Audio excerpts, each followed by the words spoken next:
Hello backers, it's been about a week since the last update, and I wanted to tell you guys a little bit more about the game, more specifically how you interact with the world and how it's all structured and laid out.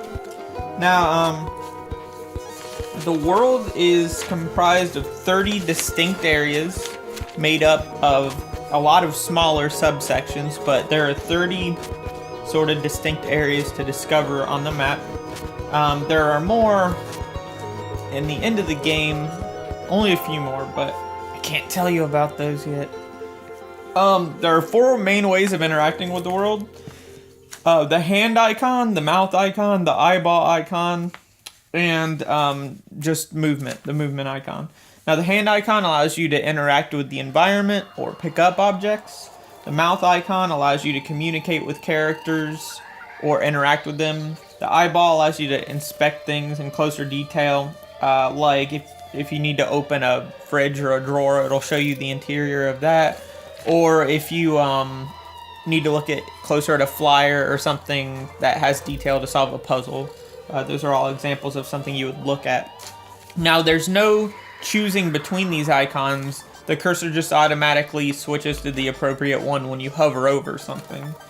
I wanted to go into more detail about a few of them. The first one being the communication icon. When you communicate with most characters, they have a rotation of lines, and you can't really interact further than listening to them, which I think helps, give them some personality, and it'll give you a few, hints about puzzles and stuff too. But yeah, most NPCs only have a rotation of lines, and then you just leave the conversation.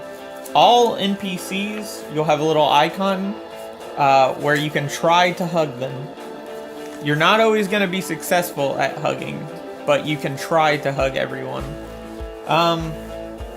Some NPCs or characters have a yes or no response where they'll ask you a question and you tell them yes or no.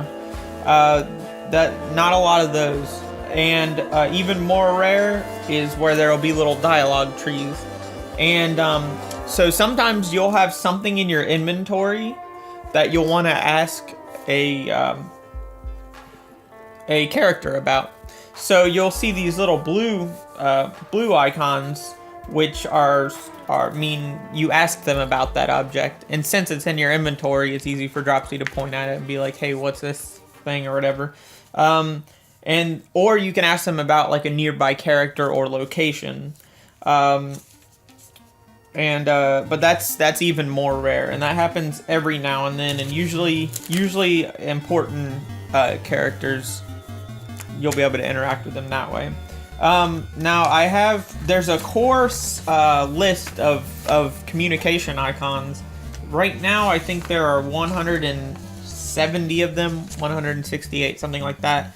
And there are gonna be more, but this is the core amount. The rest of them I'll make to suit the puzzles if I need them. So yeah, all the icons will mostly pull out of this bank of like 170 icons. So that'll help with consistency too, as you'll see many of the same icons in different conversations. So the context in one conversation might help with another conversation if you don't quite understand the icon. And yeah, that's how that works. So yeah, I guess that's it.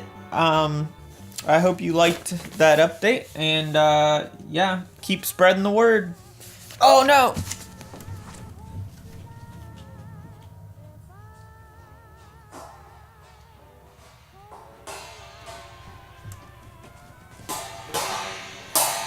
I almost forgot.